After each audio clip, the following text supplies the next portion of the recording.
Hello, welcome to the Wildline Podcast. I'm your host, Dan. This is a podcast about movies and how much money they make at the box office. Today is December 3rd, so we will do a weekend review for the weekend of December 1st through the 3rd.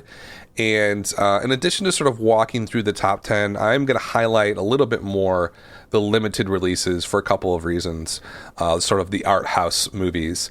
One, we're in award season, and so they're coming out left and right, and the best films of the year are usually coming out right around now.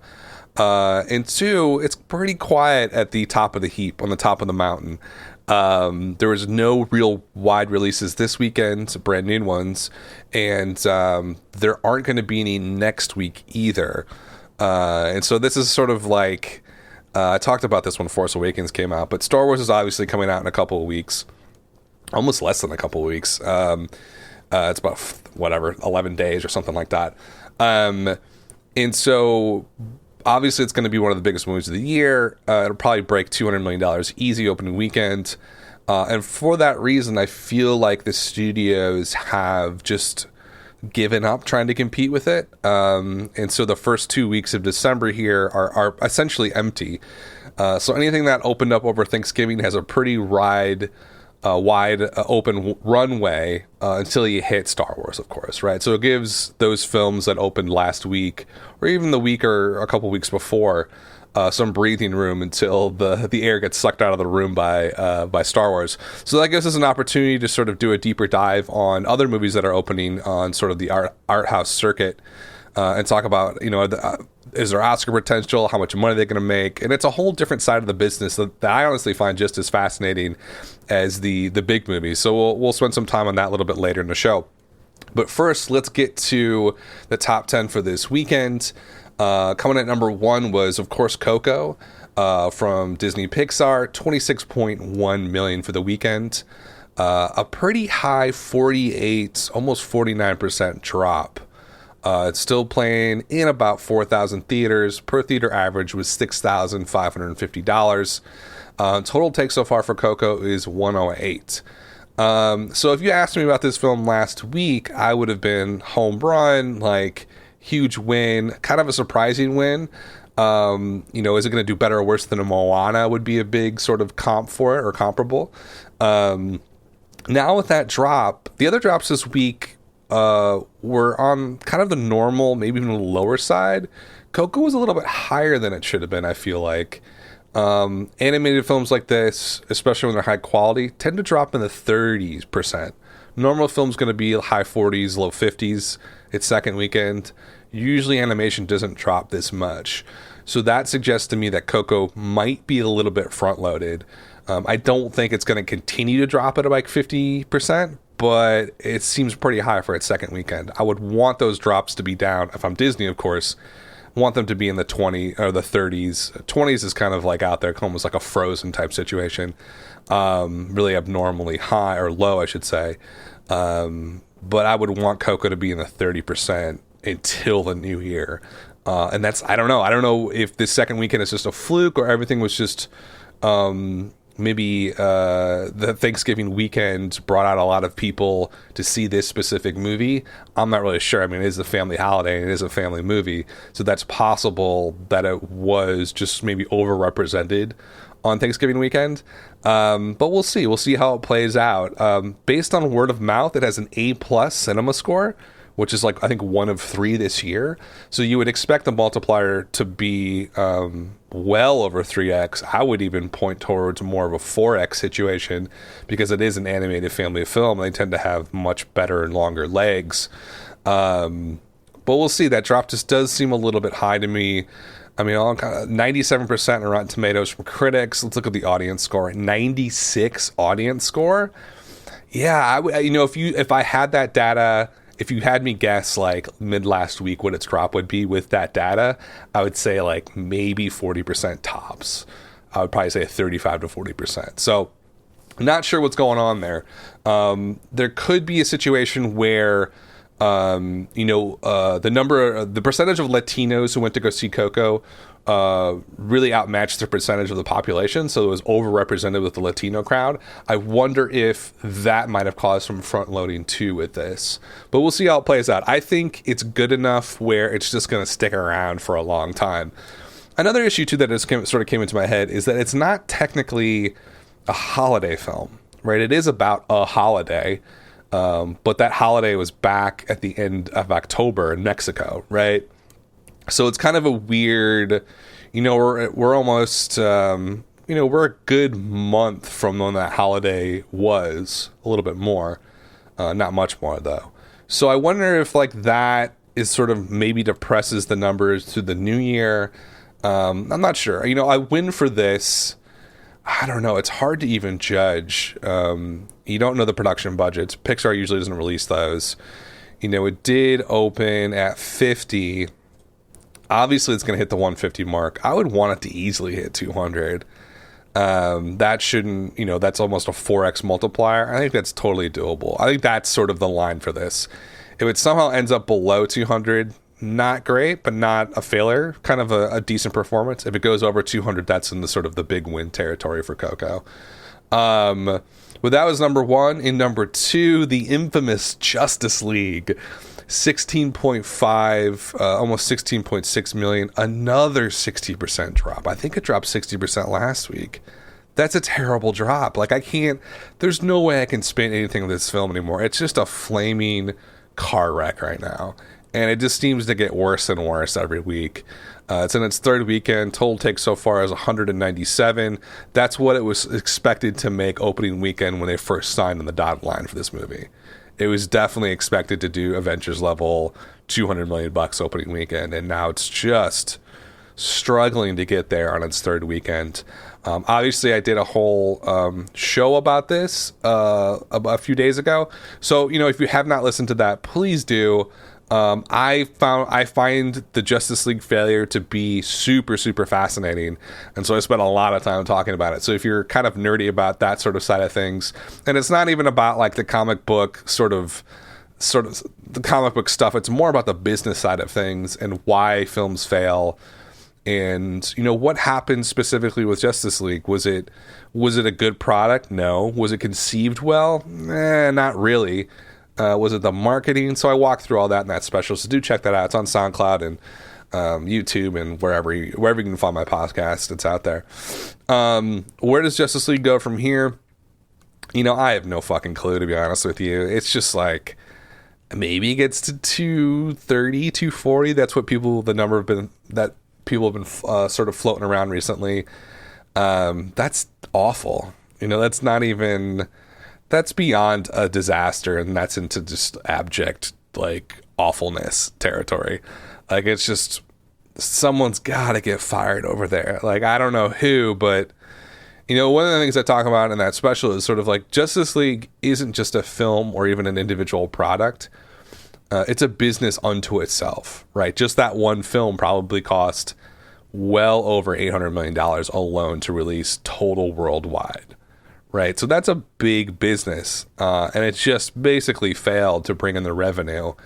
So somebody's got to go over there. I think someone on a high level has to go, whoever oversaw it on the C level, whether it was a CEO or CFO, COO, somebody on that level has to go. It just, you can't have disasters like this. And it's not like they weren't warned. Man of Steel did not have a great reaction. Batman versus Superman had an awful reaction from critics and people who saw it, just general audiences. And Suicide Squad, despite making some decent money, same reaction. Very, very negative, like 27% Rotten Tomatoes. Same with Batman versus Superman. So it's not like they weren't warned. So someone's got to go over there. But the Justice League is continuing to tailspin into the ground. Number 3 this weekend was Wonder. This is the sort of little movie that could this fall and holiday season.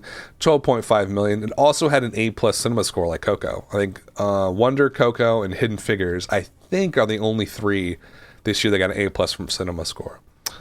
But the word of mouth on Wonder has been fantastic. 12.5 million this weekend. 45% drop. It's still adding theaters in its third weekend. It's in about 3,500 theaters. Per theater average is a healthy $3,600 in its third weekend. Total take so far is $88 million. It's just a big win for Lionsgate. This one was not on a lot of people's radars at all. Opened the same weekend as Justice League, where Justice League is just a total wreck. Wonder is a huge, huge, huge win. And one that I don't think a lot of people saw coming. I certainly didn't see coming. I think it's going to play very well through the holidays as well. And I expect those drops actually to lower to even get into 30s again once we get closer to Christmas. Number 4 this weekend was Thor Ragnarok. Thor 3, as I like to call it.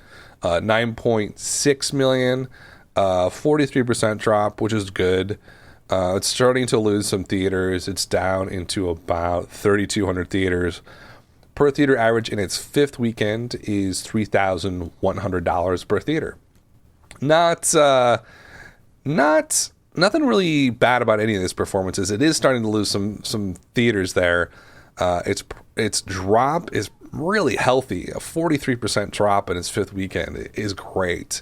On that, I think that it all has to do with word of mouth. Like, it was just a really fun movie. It wasn't too serious, kind of lighthearted, but at the end of the day, people really enjoyed themselves at that movie, and that's why it's playing so well here. Total so far is $291 million. It'll breeze into $300 million. The question is how can it beat Spider-Man? I guess I don't know what Spider-Man ended up. I think it was at like 330. I have to check. But it's a win. I mean, it's a huge, huge home run win for Marvel.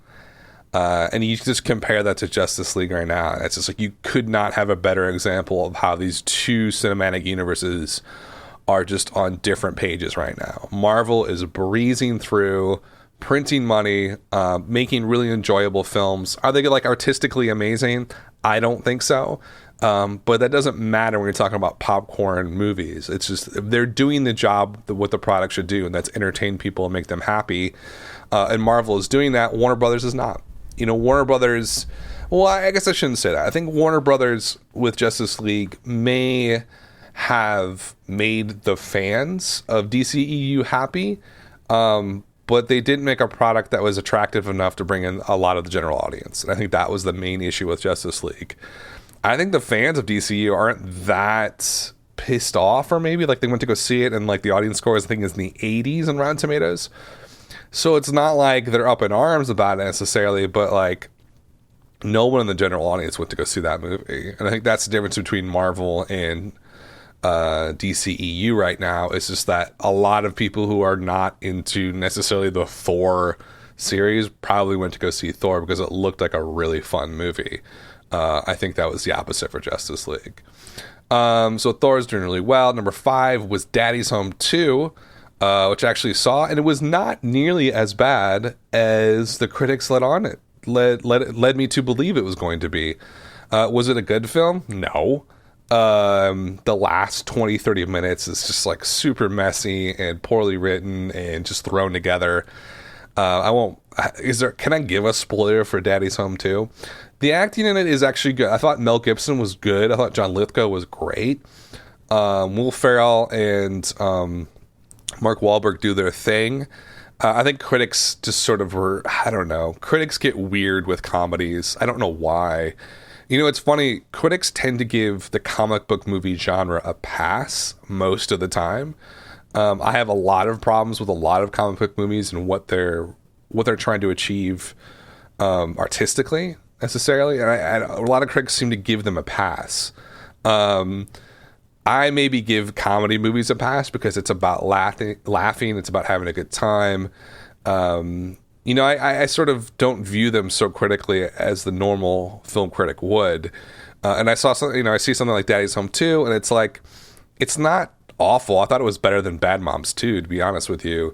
Not that was great, but it's not like a train wreck, right?